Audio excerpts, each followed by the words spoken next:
does the fact of the genocide mean the demise of international law? Not necessarily. If there's a murder on the streets of London, do we say there is no more criminal law? So I have very mixed feelings about International Criminal Court. I'd like to ask you how effective you really think it is. I think that it all depends. The United States has gone to enormous lengths to punish the Russians. Not really, is it? Well, I do believe they've gone to enormous lengths. I mean, what do you want them to do? Start World War III?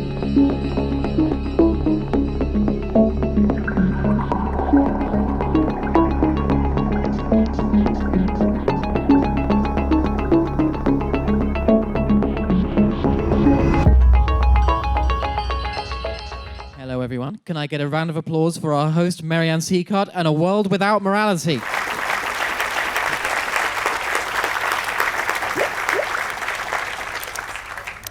Thank you very much. We've got a great panel today. We've got a great audience today, because you always are great.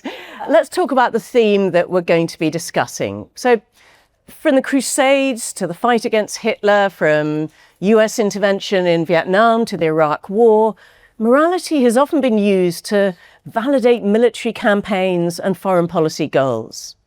Yet Trump's emphasis on America first makes little attempt to hold the moral high ground and is based on self-interest alone. Securing US mineral rights in Ukraine is not proposed as a moral strategy. Meanwhile, Sweden's foreign minister recently renounced the idea of being a moral great power, and the UK has embraced realism in foreign affairs.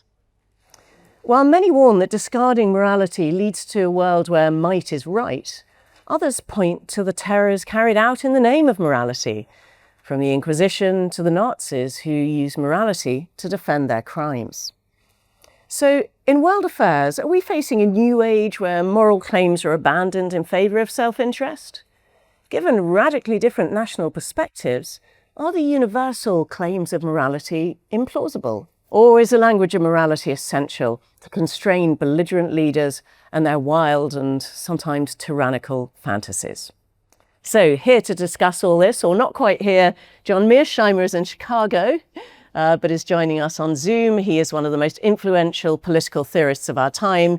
He's best known for crafting the theory of offensive realism, which argues that great powers are doomed to compete for dominance in an anarchic world.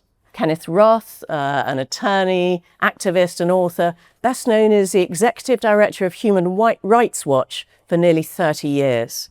And in this role, he prosecuted the worst crimes humanity has committed in recent years. And Christina Lamb is one of Britain's leading foreign correspondents and a best-selling author, best known for her reporting on what war does to women.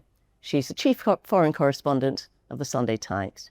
So, as usual, we're going to ask each of them to set out their views in a 3-minute pitch in answer to the question, should we abandon morality in talk of international politics and world affairs?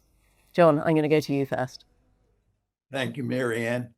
My argument in brief is that you can't abandon morality and that you shouldn't abandon morality. The reason that you can't abandon morality is the fact is that virtually everybody on the planet is a moral being. Each of us has a moral compass in our brain as well as a strategic compass. And even when states go out and behave in ways that I think are clearly morally wrong, they nevertheless try to justify their behavior by saying that they're doing the morally correct thing. And I think the best evidence of that today is that the Israelis who are executing a genocide in Gaza constantly emphasize that they have the most moral army in the world. This all just highlights just how important morality is and the fact that you cannot abandon it.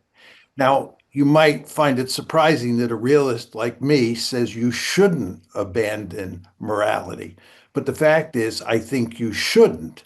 But at the same time, and this is where my realist viewpoint comes in, I think there are real limits to what morality can do to affect when states start wars and also how they conduct wars. And the reason is that the strategic logic that's always at play in international politics sometimes conflicts with the moral logic. And when the strategic logic and the moral logic are pointing in different directions, the strategic logic almost always dominates. The moral logic is subordinated to the strategic logic. Nevertheless, there are cases where the moral logic and the strategic logic are pointing in the same direction.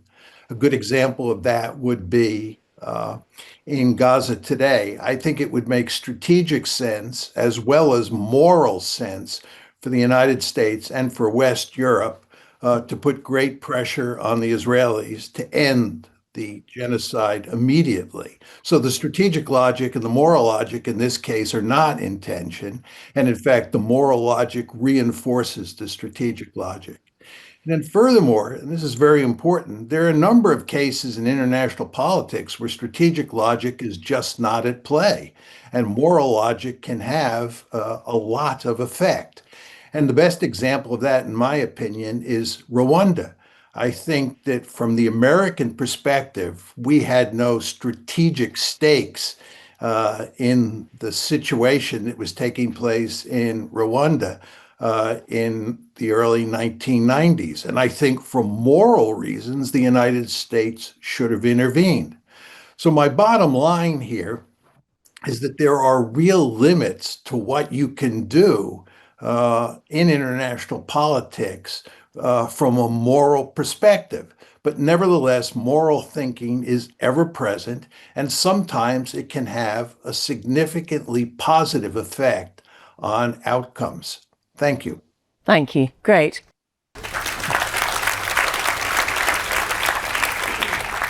Ken. So this worries me when I didn't disagree with that much of what John said. But let me just first start with the straw man and whack it away, which is to say, yeah, I don't believe that governments act altruistically, for the most part. They have strategic interests, of course. If there's a strong strategic interest, that's going to dominate. But there are many areas, and as John suggested, where there's not a strong strategic interest. And then the possibility of moral conduct enters. Now, we all are aware of situations where supposedly moral action ended up badly. On the question of military intervention for humanitarian reasons, so-called humanitarian intervention, the good cases are, stopping the Bosnian genocide. John mentions the Rwandan genocide of 1994. I wish that UNAMIR, the UN peacekeeping force, and the French extraction force that came in to take out the Westerners would have been given the mandate to stop this low-tech genocide that killed 800,000 people. It could have been stopped like that.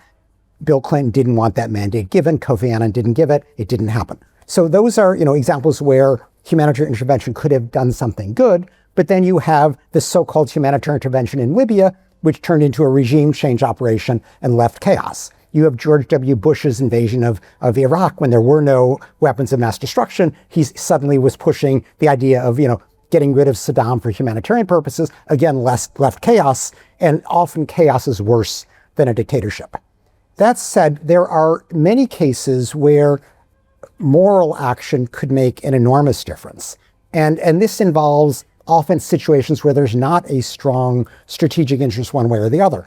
John mentions stopping the aiding and abetting of the genocide in Gaza. Absolutely.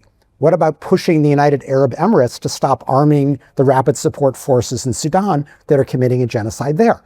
Why not today press Rwanda's Paul Kagame to stop his invasion of Eastern Democratic Republic of Congo? These are areas where there are not huge strategic implications, but a little pressure to do the right thing could make an enormous difference.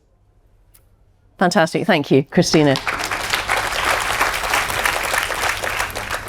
I'm also going to agree with both of you. You're probably not very surprised. I spend most of my time covering death and destruction in bad places, that I think there should be more morality in international policy and relations. I feel like this couldn't be a more timely topic, given that we just this week have seen all the pomp and regalia that the UK has at its disposal used to honour somebody who is a convicted felon, a serial abuser of women, and has been calling for McCarthyite measures to stifle criticism, and both against top universities, journalists. Then, of course, we have Gaza, which has been mentioned, where we literally feel like we're just sitting watching genocide play out in front of us, devastation beyond anything we can imagine. I often talk to people on the ground there, as of course we're not allowed as journalists to go in. And here there's stories of having to move 15 times from one place to another as the Israelis drive them out. Then I go to Israel and talk to the IDF, and they tell me that they are prosecuting the most moral war ever, that nobody has taken more concern over avoiding civilian casualties. So make of that what you will. People talk about Gaza a lot. A thing that worries me is the things we don't talk about, and that what would, for me, include a country that is one of the places most dear to my heart, which is Afghanistan. And here we are in 2025 with a country in the world where girls cannot go to high school or university, women cannot go to banks, parks, beauty salons. They just this week banned books written by women. You're not allowed to criticize the supreme leader. Where, they've been in power now 4 years. Where are the voices against this? Why is not more being done? In my view, we should all be, I'm ashamed, right? I'm ashamed as a journalist, as a woman, as a mother, that this is happening. Imagine if you had a daughter who couldn't go to school.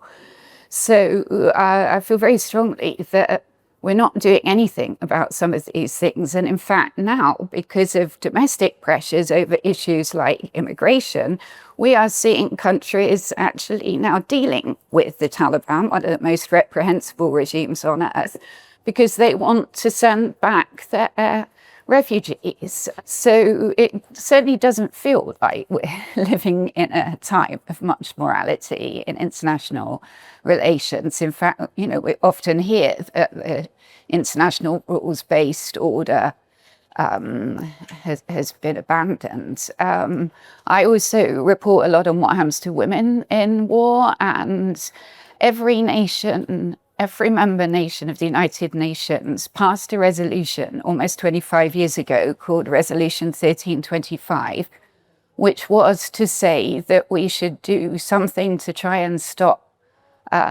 rape in war, and also to increase women's participation in peacemaking and as peacekeepers. Here we are, almost 25 years later.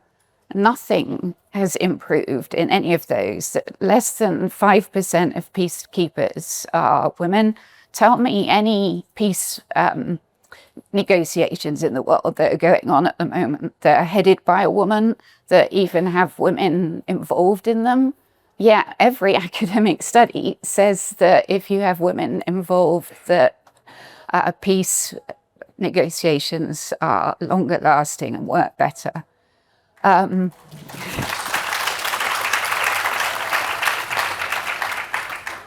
And as has been said, there have been attempts to have what Robin Cook called ethical foreign policy in the past. Of course, that, I've seen myself on the ground how that hasn't worked in most places. I covered the wars in Afghanistan, in Iraq and Libya, and saw how what started off as interventions supposedly to just topple dictators or repressive regimes, and where the military action actually worked very quickly within 45 days or 2 months in all of those cases. But there was no plan afterwards for what should happen next, and they've become disasters. And recently I heard somebody talking about Afghanistan, where, as you know, was a total humiliation for NATO, and pulling out after 20 years and the Taliban coming back. And somebody talking about it, senior officials said the problem was we didn't listen to the Afghans. I mean, really? We went into a country and did all those things and never listened to the people on the ground whose country it was. I'm going to stop you there, Christina. Just yes, sorry. There's plenty. You'll have plenty more opportunity to talk about this, which is fascinating. But we've talked so far about what nation states can and should do morally, and also what they haven't done morally. But can we just go back a step and ask, is there any sort of universal morality on which we can base this anyway? And aren't national perspectives going to be different on what morality actually is? Ken? Yes, there is. This is not a matter of, the shopkeeper on High Street is sleeping with his neighbor, call in the F-35, or, my employer didn't go to church, send in the Marines. I mean, this is not about personal morality. This is about, how should governments treat people? And the standards there are actually codified in a bunch of treaties, essentially the Geneva Conventions and international human rights law. And the essence is pretty straightforward. You don't summarily shoot people, you don't imprison people, you don't torture people. If you're at war, you spare civilians. You don't drop, to take the Israeli example, a 2,000-pound bomb on a neighborhood, killing everybody within the radius of of 2 football fields. Or you don't, kill one Hamas fighter and say it's legitimate to, in the process, kill 20 civilians. So, these are standards that are pretty uniformly accepted. And so I think that to hold governments to those standards is not only appropriate, it's what they've signed up for. People often think, are you just being some naive human rights activist to think that people should abide by the Geneva Conventions? Well, guess what? I didn't write the Geneva Conventions. The Western militaries and other governments around the world wrote them, ratified them, agreed to abide by them, incorporated them into their codes of conduct. I'm just holding them to those standards. So this is not a matter of some, personal, external imposed morality. This is the morality that the governments have signed up for. They've done that because the public demands it, because we think that if you're going to fight a war, you should take steps to spare civilians. That's appropriate. That is public morality, but it's also the law. It's entirely fair to hold governments to that.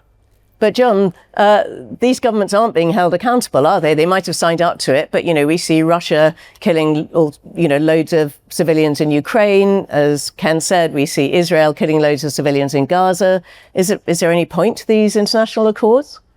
Let me just say to start, I agree with Ken. There's actually lots of agreement on what's right and what's wrong. And we have this huge body of international law which codifies a lot of these moral principles, the Genocide Convention being the most obvious one. So the rules are quite clear. There's quite a bit of agreement, just very important to understand that. But I think there are 2 logics that cut against it and make it very difficult to hold states accountable. The first logic is the realist logic, which I laid out before, which is states think that when their survival is at stake or their national interest is being challenged, they have the right to violate international law as they see fit and then hire clever lawyers to defend them. The second logic that gets in the way is basically nationalism. The world is divided up into nation states, and those nations tend to think that they are right, that they are the good guys, and they have lots of leeway to act any way they want against the bad guys. You get this sort of my country right or wrong logic that is very powerful. And when you start talking about my country right or wrong, and you start talking about the world in terms of good guys and bad guys, where you're the good guy and the other state is the bad guy, it's very easy to end up justifying violating international moral precepts on the basis of the fact that it is your nation state that is involved in the conflict. So both nationalism and realism get in the way of putting into play that body of international law that codifies all those moral precepts that are so important and, as Ken said, were agreed upon by most states in the system. Ken? Yeah. I mean, if I could, on both these points, I mean, first, the fact that a state feels that they are in jeopardy is not a justification for ripping up the Geneva Conventions. Because if you think about it, the Geneva Conventions are designed to regulate war. By definition, you're in jeopardy when you're in an armed conflict. And so these nonetheless are the rules that everybody agreed to that would govern these kinds of existential situations. The fact that somebody says, oh, I'm the good guy, I actually welcome that. That gives the human rights movement our entree. Because if they were running around and saying, I could give a shit about this, these are just like Geneva Conventions, we're going to rip them up, then we have nothing to work with. But the fact that everybody pretends to respect the Geneva Conventions, they pretend to respect human rights, allows us to then document where they fall short. And it's that embarrassing discrepancy between the haughty pretense of respect for these laws and the ugly reality that gives us the pressure, through shaming, through delegitimization, to push them to better behave. Because we should recognize, there is no constable force that we can call in and say, arrest these bad guys. So we need to rely on public pressure. But do you think Putin feels shame? Do you think Netanyahu feels shame? Is it affecting the way they're behaving? It isn't, is it? The issue actually isn't, do they personally feel shame? These are evil people. They're never going to be converted into nice people. But the issue is rather, does the shame that attaches to the spotlighting of their atrocities in Gaza or Ukraine affect them? And it does. In the case of Netanyahu, what he has to worry about, having lost the world, he now has to worry about losing US public opinion and therefore Donald Trump, his last source of support. In the case of Ukraine, I mean, Putin is absolutely fighting a huge public relations battle, trying to pretend that this was a defensive war. If only NATO didn't want to expand, I wouldn't have done this. I mean, that's crap. This is about, shutting down Ukraine's democracy so that it no longer serves as a model for the Russian people, because he can't afford to have a Slavic Orthodox major state next door to Russia that has a democracy. So, while he pretends that this is a defensive war, the fact that everybody sees that it isn't enables us to generate pressure on him to end it. And John, don't you think there's a danger that if liberal democracies do try to act morally in the way they treat other countries, they're up against the Putins and the Netanyahus and probably many others of this world who Ken describes as evil, and therefore the evil guys are always going to win because they're not constrained by these moral precepts? I think that it all depends. The United States has gone to enormous lengths to punish the Russians and to force Not really. the Russians. I mean, I said not really, has it? Well, I do believe they've gone to enormous lengths. I mean, what do you want them to do? Start World War III? We're basically involved up to our eyeballs in the war in Ukraine. It's not like we're not supplying the Ukrainians with weapons, training them, providing them with intelligence, giving them huge amounts of money, helping them plan their operations. I mean, the Russians say, I think quite correctly, that NATO is at war with Russia. The only thing further we could do is get directly involved in the combat. I'm sure you don't think that's a good idea, because then we'd be heading towards World War III, and that's certainly not in our interest. But the problem is we've lost to the Russians. The Russians have beaten us. Putin's going to win in Ukraine.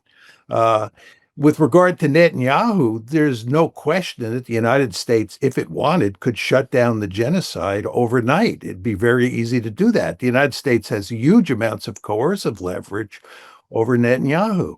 So a lot depends on the particular situation as to whether or not you can affect the behavior of the other side.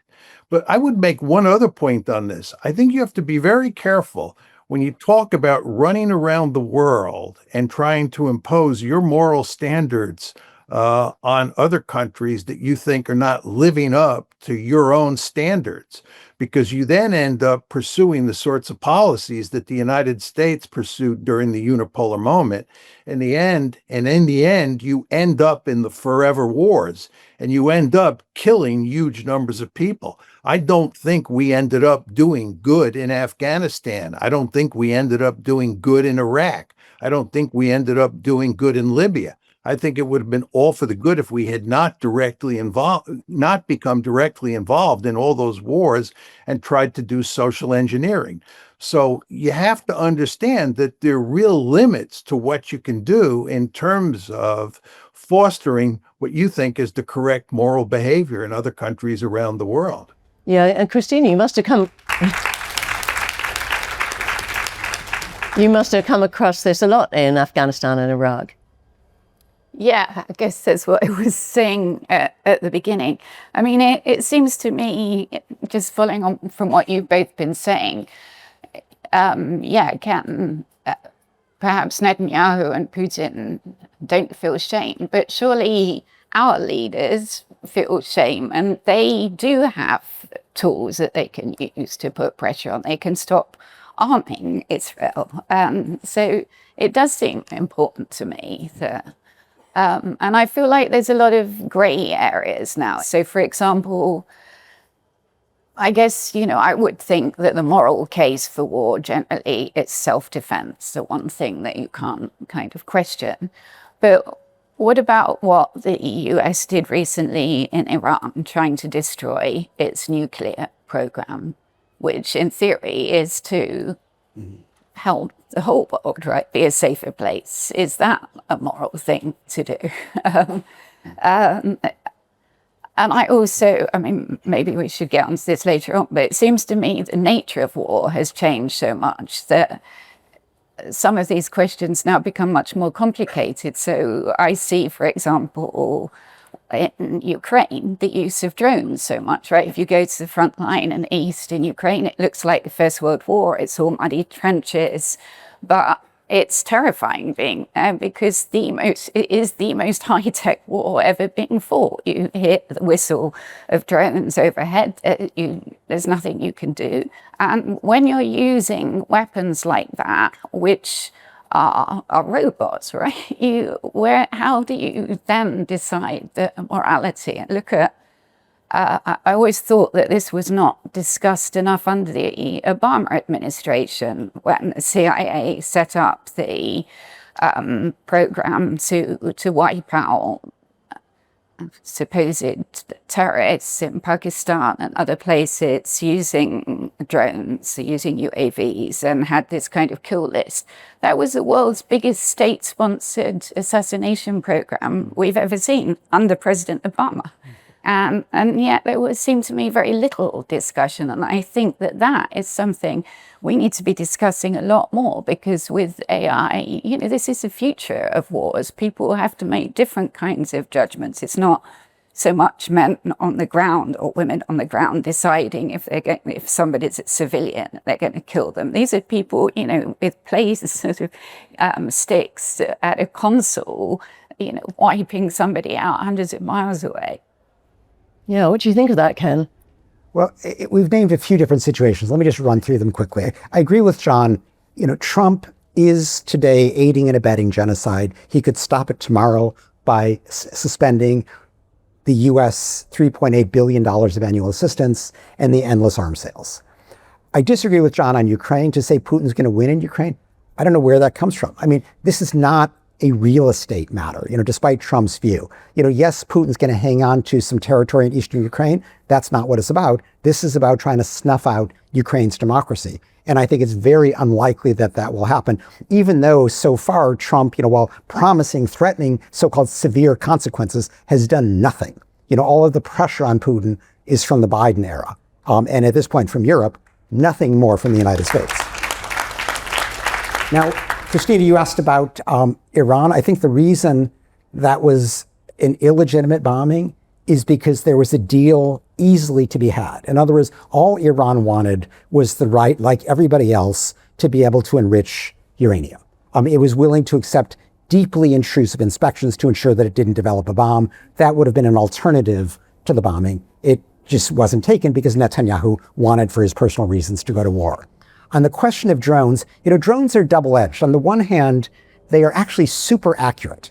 And so, would I want a drone used or a 2,000-pound bomb if somebody was attacking my neighborhood? The drone, any day. But at the same time, the question is, and this is, I think, what you're driving at, Christina, who are you targeting? And what we saw with the U.S. in Yemen or in Western Pakistan is that they were using rotten intelligence to go after, a funeral or a school bus or things that they thought were suspicious, but turned out not to be because they didn't have anybody on the ground. Today in Ukraine, so far, we're not yet at the stage of robots fighting. These are still drones that are controlled by people.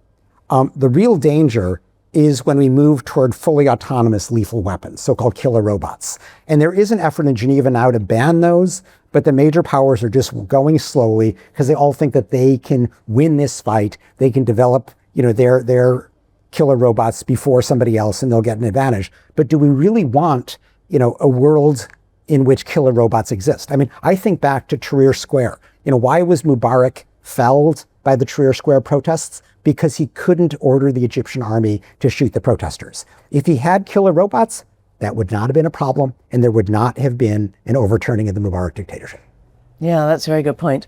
John, now we seem to have entered an era, certainly in the US, in which what Trump does is entirely dictated by national self-interest and not by morality. He doesn't even claim to have morality on his side, I don't think. How is this going to affect the world? Do you think that sort of behavior is going to now spread through other nations? They think, well, if America doesn't care about morality, we don't have to either. Can I just say, is that true? I mean, well, I don't know. He would say that he's solved 7 wars, right? Most of which had no self-interest for the US, right? So I'm not sure that he's claiming that. But he's interested in mineral rights in Ukraine. He's interested in turning Gaza into an Arab Riviera. I don't know, but tell me if I'm wrong. I mean, I have so many reasons to criticize Trump. I mean, his authoritarianism here in the United States is categorically dangerous. But in terms of foreign policy, I think your description of how he thinks about the world is correct. And I think that he is complicit in the genocide in Gaza. And I believe that this is going to have a devastating effect on international law and on the whole question of morality's place in international politics. I mean, I think what's been happening over the past 2 years in Gaza is a dagger in the heart of international law and morality. And what's very interesting here is that if you look at what people around the world are saying, if you look at what the human rights organizations like Amnesty International, Human Rights Watch, B'Tselem, what the United Nations is saying, what the International Court of Justice, the International Criminal Court, and all sorts of people are saying about what the Israelis, along with the Americans, are doing in Gaza, you see that people understand that this is morally wrong, that this is a genocide. Yet Trump just ignores it. The United States just ignores it. Netanyahu and the Israelis just ignore it. And they continue to execute this genocide as if public opinion or the opinion of these human rights groups in the United Nations just doesn't matter at all. This is disastrous. What's the message that's being sent to the world? So I'm very pessimistic about where we are today and where we're heading. I think that what Trump is doing is absolutely bad news. So do you think we're heading to a sort of age of impunity? Well, certainly the Trump administration acts with impunity. They don't care what public opinion around the world says. They don't care what the International Court of Justice says. And in fact, if you look at what the Trump administration is doing, it's actually targeting the International Criminal Court. It's trying to wreck the International Criminal Court. It has its gun sights on the International Court of Justice as well.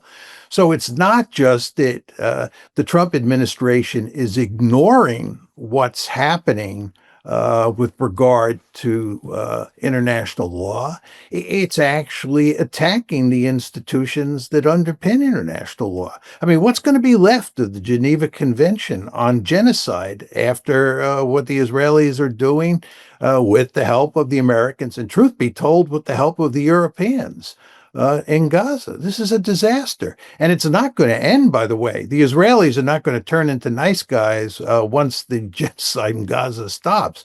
They still have to ethnically cleanse the West Bank, and they're going to continue to act like a rogue state throughout the region. And the question you want to ask yourself is, what is the United States going to do? What are the Europeans going to do? What are the Germans going to do? The answer is they're going to aid and abet the Israelis as they do horrible things to the Palestinians moving forward, and probably to other countries as well. Ken?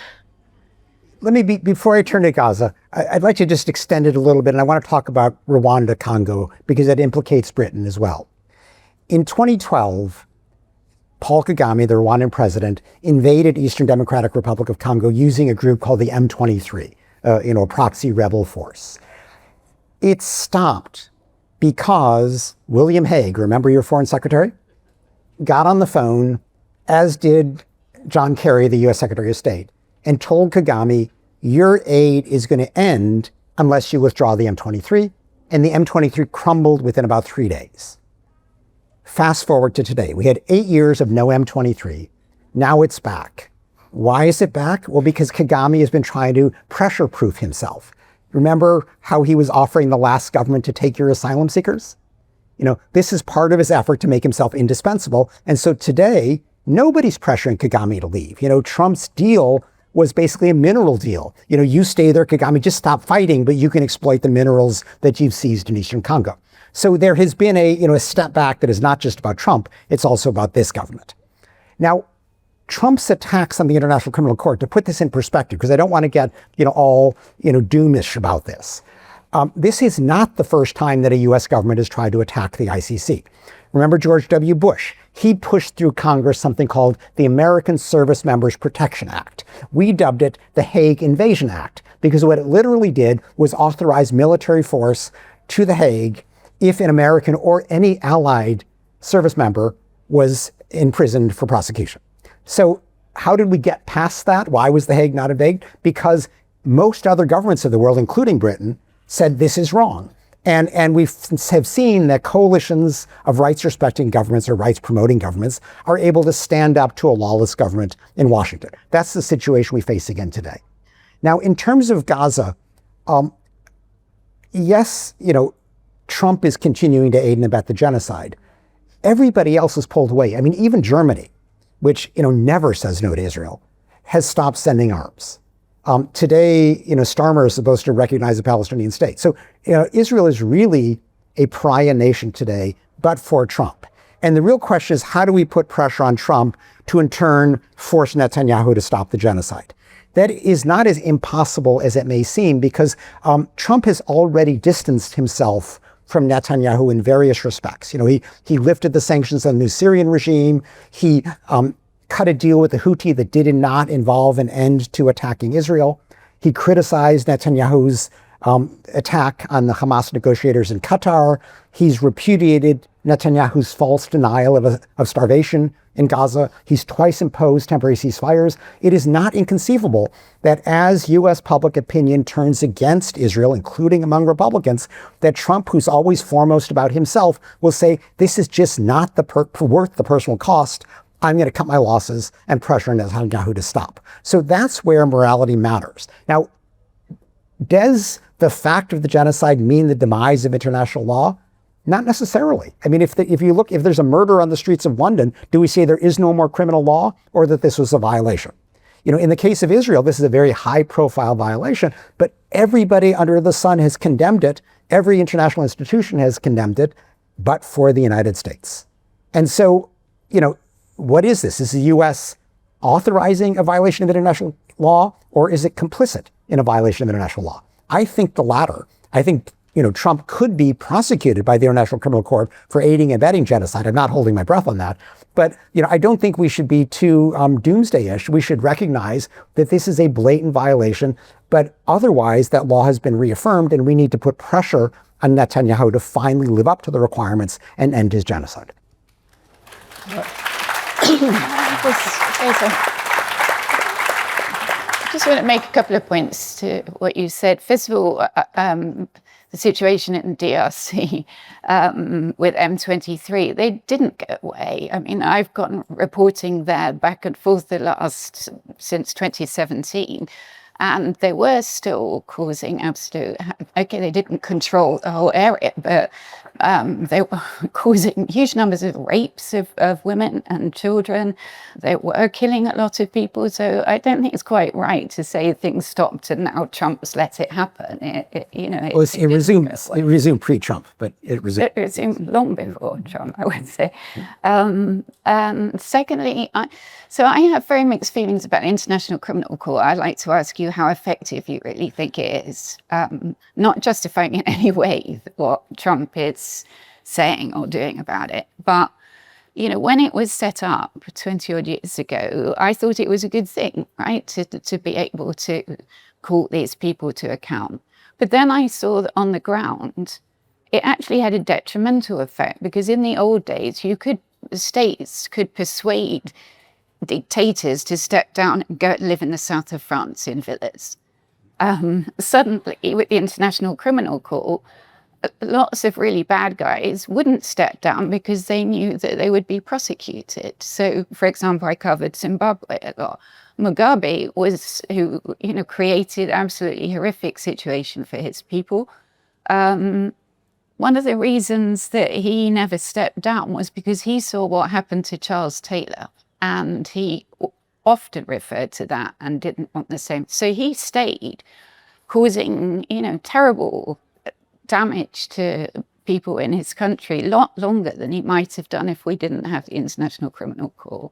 So that made me kind of think, is this such a good thing, particularly as it frankly hasn't got a great record of bringing many people to justice and seems to particularly have focused on certain parts of the world. What do you say to that? Well, first, Christina, where I agree with you is it's been disappointing in what it's done. So far, it has only convicted warlords. It has not convicted a single government official. It also currently is headless because Karim Khan, the British barrister who's the chief prosecutor, is on temporary leave because of sexual assault allegations. And these need to be, and these need to be resolved one way or the other, because you cannot afford to have this important institution headless at this critical moment. It once was accused of only focusing on sub-Saharan Africa. We're way past that now. It's charged Netanyahu and Gallant in Israel. It's charged Putin and 4 generals and his Children's Rights Commissioner for Ukraine. Duterte, the former Philippine president, is in custody in The Hague. It is now seeking charges against, the Myanmar junta leader, against the 2 Taliban leaders. So it's moved way beyond Africa. Now, as to this claim that the threat of justice prolongs dictatorship, I got to say, I disagree. I have never seen a dictator who steps down early. Okay, dictators, by their nature, cling to power as long as they can. And once they can't, for whatever reason, because internal politics shift, at that point they are in no position to insist on an amnesty. They've just got to go. So, people may say, oh, I would step down, but for the threat of prosecution. That's just not reality. And indeed, the flip side of this, if you can, send the message that commit all the atrocities you want, and we'll give you an amnesty when you want to step down, that's just an invitation to mass atrocities. So I just, don't accept this idea that justice is an impediment to ending atrocities. It's one of the tools we have to try to deter them and stop them. Great. Thank you so much to John Mearsheimer, Christina Lamb, Ken Roth, and to all of you.